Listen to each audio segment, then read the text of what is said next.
Hey guys, welcome back. So I don't know if you guys have noticed this, but it's getting kind of crazy with just how many big franchises are getting crossed over into other franchises these days. Like, it's gotten so common that people are kind of just getting tired of it and even calling it lazy. And I can understand that. For example, I occasionally like to collect action figures, and in the last couple of years, the He-Man line alone has been crossed over with the Teenage Mutant Ninja Turtles, Thundercats, and now even the Transformers. And honestly, I think that's a bit much. It's actually kind of wild because back when I was a kid, there weren't too many crossovers at all, and if there was, they were usually relegated to comic books. Sometimes though, those crossovers would spill into video games, and that's when things got exciting. At least for me anyway, because I loved the idea of crossovers. And really, how could a big name crossover not be awesome in a video game?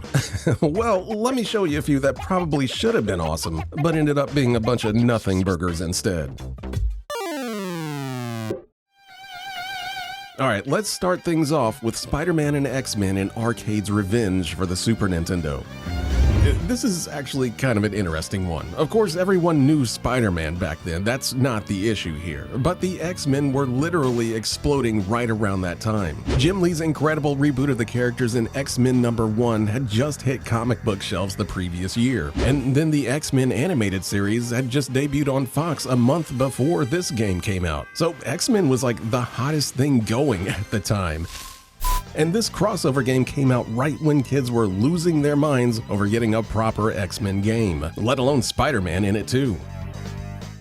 But the setup for the game isn't anything what kids were expecting, since this has almost nothing to do with the more modern take on the characters.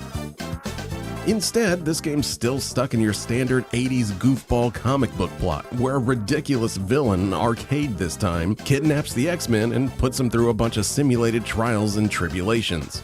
But at the very least, giving each individual hero their own thing to get through lets you play as a bunch of different superheroes, and that's always a good thing. The problem is that just about every single one of these stages is terrible in their own unique way. The game starts you off with playing as Spider-Man, and honestly this is probably the best thing that the game could have done, because Spider-Man is by far the most fun character to play with. You can use his webs to swing around buildings, making it actually fun to explore, and he can even crawl up and down pretty much any wall that you come across. Of course, Spidey can shoot web all day at enemies, and overall he's a pretty good time. Spidey's big problem though is that his levels are saddled with this super annoying hunt for these floating security eye things. If you get close to one, your Spidey sense actually activates and will guide you to where it is. Unfortunately though, you can't just deactivate them in any order you want. You have to kind of go back and forth across the level to find the one that the game wants you to deactivate. And that pretty much means unless you've just got these levels clocked, then you're going to be doing a lot of backtracking. And even if Spidey's levels are the best in the game, it's still not fun enough to keep doing this over and over again. Wolverine is probably the hero that everyone chose right after using Spidey. Man, this is just so disappointing. Because without Spider-Man's fun web traversal, this game just turns into a very stiff action platformer. At least you do get your claws that you can use without using up a special power or your health, which was actually common in most games with Wolverine in them back then. And you can actually heal yourself when you retract them, which is an awesome idea. But of course, since this game can't do anything right, it refills your health so slowly that you just kinda have to stop and go take a piss or something for it to refill a decent amount. And if you were hoping that the hand-to-hand action would actually save this a little bit, it doesn't. Any character in this game that has punches or kicks feels like they barely attack more than a few inches out in front of you. Even with Wolverine's claws out, you have a very small area of attacking, so small that you'll usually get hit just trying to get close enough to make contact. To me, Wolverine's stages are by far the most disappointing, and it's yet another game where he's one of the worst parts about the whole thing. Cyclops though thankfully gets treated a little bit better with a multi-directional optic blast, though it is really awkward to use. But his levels are actually even worse than Wolverine's, since they're filled with cheap enemy hits and a ton of instant deaths thanks to mine carts. Yes, the X-Men's fearless leader has been sent to work the mines in this game, making your way through some awful platforming while dealing with the terrible minecart sections. I can't tell you how many cheap hits this level has because it's just endless. It's like the game is just seeing how much punishment you'll take before you eventually move on to another hero. And when this whole damn platform just randomly fell on top of me out of nowhere, that's exactly what I did. So, sorry Scott, you're gonna be staying in the mines for a while. Gambit probably gets the most annoying stages out of all the heroes, with him having to constantly outrun a massive spiked steel ball, while essentially just memorizing an entire obstacle course out in front of him. You do at least get some very underwhelming playing cards to lightly toss at enemies, but then you realize that you have a finite number of them, and if you run out of cards, that's pretty much it, because there's sections where you have to use your cards to get past obstacles. So not only do you have to memorize the entire damn level, but also exactly where and when to use your cards so that you don't run out. And if you guys have watched any of my previous videos, then you probably already know that I can't stand obstacle course stages like this, where you just have to play over and over just to get anywhere. And even if you do like stuff like this still looks like it sucks to me. Gambit deserved better at the very least. But you know who got done the dirtiest out of all of them? Storm, the goddess of weather who can control storms, lightning, ice, and all sorts of other cool stuff, is stuck in an underwater maze in this game, complete with limited air supply and plenty of dead ends. All you're really doing is just finding your way through this maze, hitting switches to raise the water level because Storm can apparently only exist in the water. And really, there's legitimately times where I genuinely wonder what the developers were thinking in these games. Underwater stages are universally reviled by gamers, especially when you have limited air. Hell, I'm still haunted by that damn underwater level in Sonic. And this level's actually way worse, because not only are you constantly running out of air, but your air supply is your health bar. So if you get hit, then you lose even more air.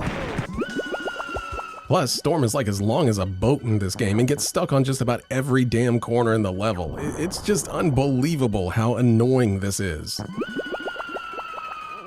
And after all that, I think you can maybe see why this was a very disappointing crossover. Even if you weren't losing your mind over X-Men back in the day, this is still just a pretty bad game all around.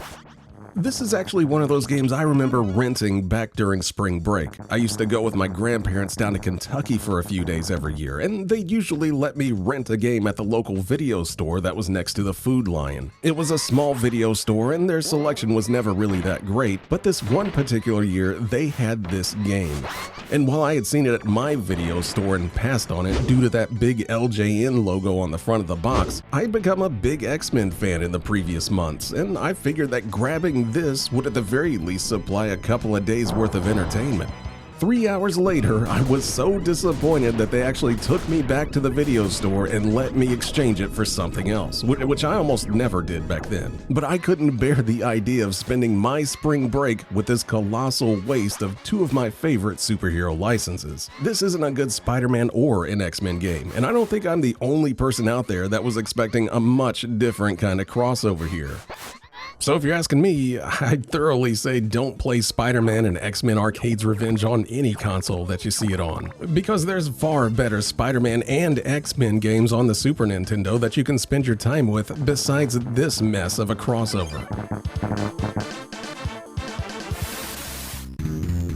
Robocop Vs. The Terminator was probably the most no-brainer crossover that you could have come up with back in the 90s.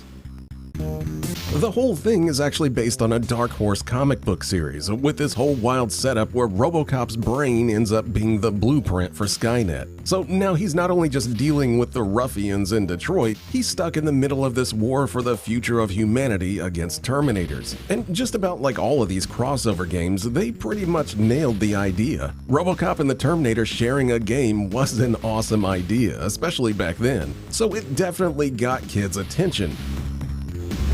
Especially with this crazy molded plastic box that the Super Nintendo version came in. Like, you could tell that this was actually being pushed as a big deal. But when you actually sit down with it though, it's a lot more straightforward than all that hype makes it sound. At its core, this is basically just a run-and-gun shooter. Robocop just kinda trudges across these levels, blowing everything away. And while it does feel clunky, it actually kinda works in the game's favor for once here. He's just a big metal tank that eats bullets and keeps moving forward, and the way this game plays finally kinda leans into that idea. And playing it is pretty simple. B jumps, Y fires, and A switches your weapons. If you stand still and hold the fire button down, you can aim in 8 different directions, which actually ends up being pretty important since enemies love attacking you from all over the damn place, sometimes even the background. The jump, as usual for a Robocop game, looks ridiculous, but it actually works well enough here. And after playing Robocop 3 for the Super Nintendo a few weeks ago, moving around in this game feels like a revelation in comparison.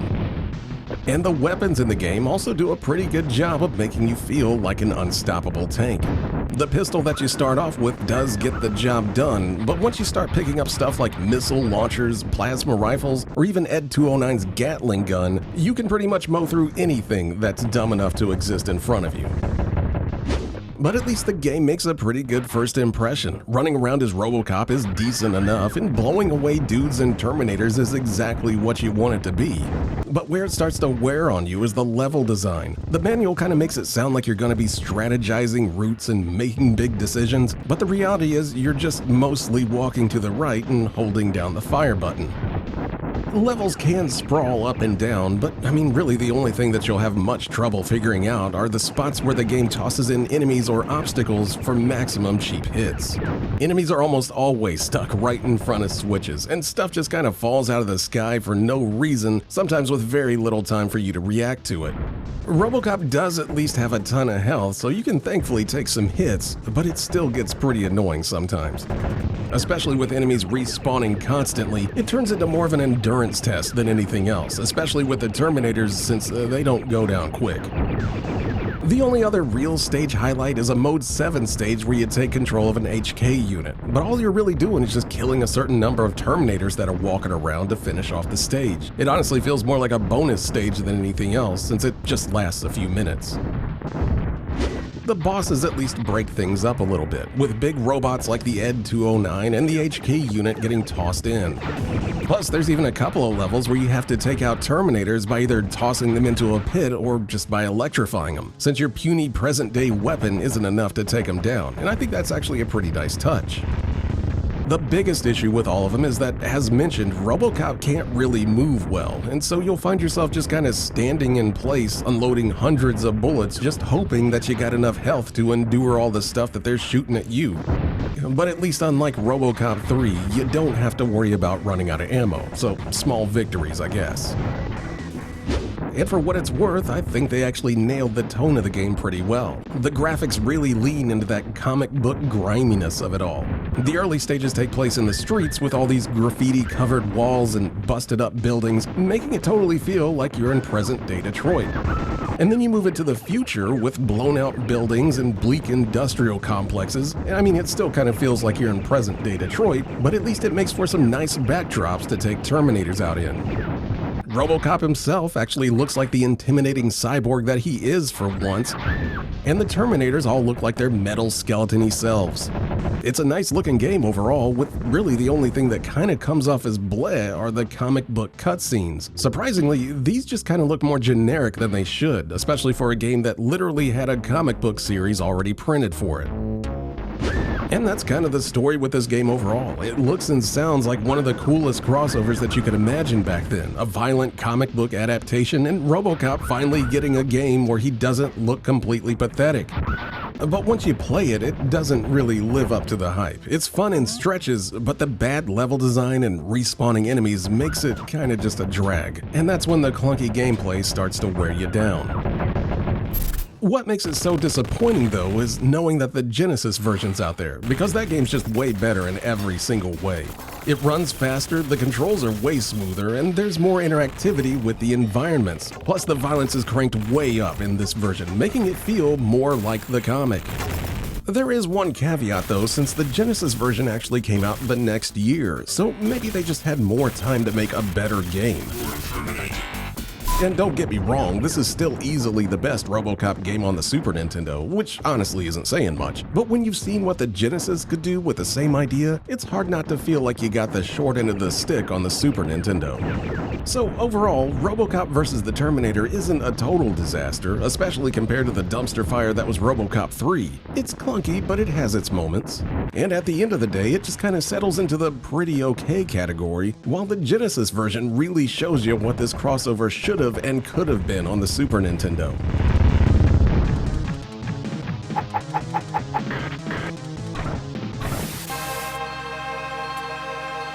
Alien vs. Predator for the Super Nintendo should have been the easiest crossover game that's ever existed, but of course Activision somehow managed to screw it up. Like Robocop, Alien was one of those big R-rated movies that was eventually heavily marketed at kids, and I don't really mean the movies themselves, but I mean even the first movie got the most terrifying toy that's ever been released for kids with this damn thing right here.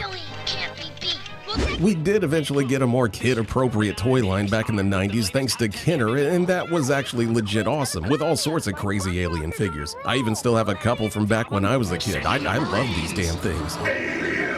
But for whatever reason, Predator didn't seem to get the same treatment, besides a crossover line with that Kenner Alien line. It mostly just kind of stayed relegated to the movies. In the dark fires his spear.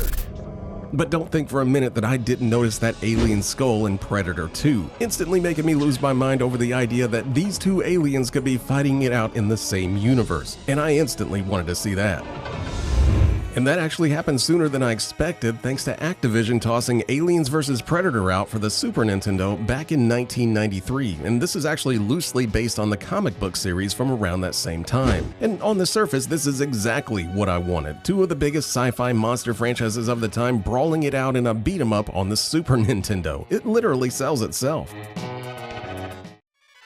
Instead, we get this, a half-assed slog of a game that barely captures any of the excitement of either franchise that it mashed together.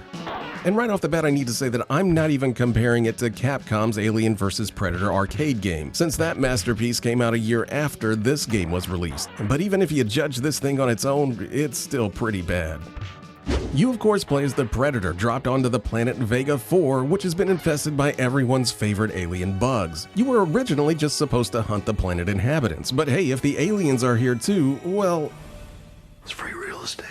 And that simple setup sounds decent enough, but once you actually start playing, the problems start coming at you like facehuggers skittering across the floor. The graphics are unfortunately the first big strike for the game because everything looks washed out and muddy, and not in a good way like they were trying to replicate the comic's dark, moody look or anything like that. And if they were, they didn't do a good job because it's genuinely hard to make out what you're even looking at times.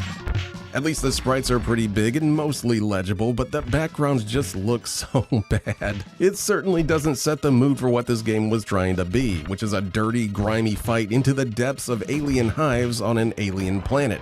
Instead, it just kind of looks like this Predator wandered into the parking lot of a gas station on the bad side of town. Like, what even is happening back here in this background?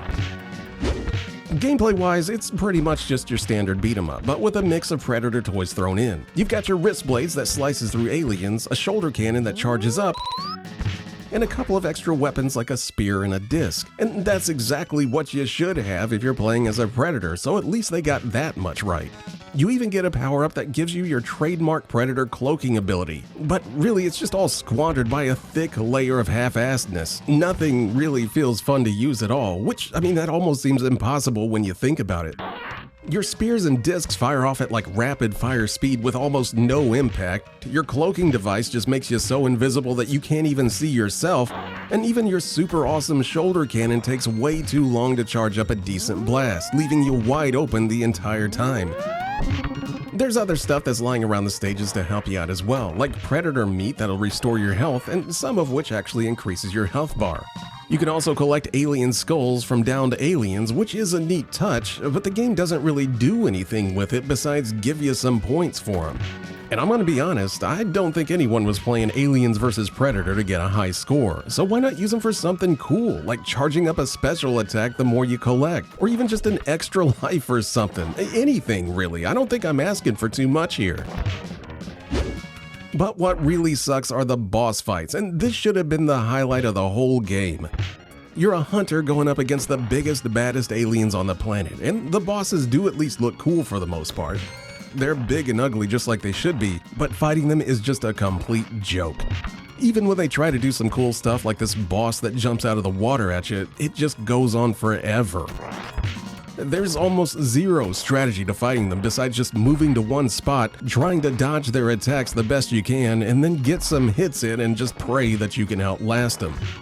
I just don't understand how the developers managed to make such a cool idea this bad and this boring.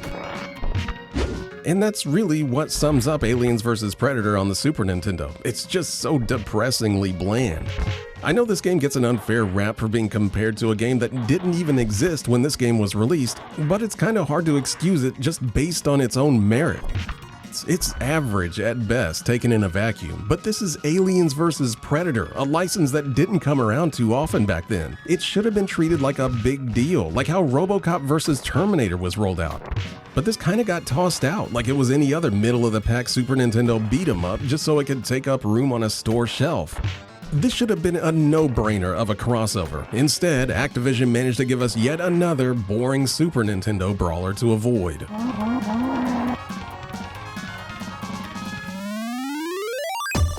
And you know what? I think that's going to do it for me this week, since I think we filled our weekly quota of things that should have been awesome but aren't. And now thankfully we did start getting much better crossovers in video games down the line, but it's still crazy to me why we didn't see more of it back then. Maybe stuff like a Jurassic Park crossover with King Kong, or the Robocop vs. Time Cop crossover that we so rightly deserved but never got. Obviously, I have brain issues, but let me know what crossover you'd want to see in the comments. And while you're at it, maybe throw this video a like if you had fun watching it. Oh, and you know what? There's that sub button there as well. So if you want to see some more videos like this in the future, click that. I hear it's good for that. But that's gonna do it for me this week, kids, since it's time for me to cross back over into the non-YouTube world. But I'll be back next week for some more games to chat about. Until then though, thanks for watching.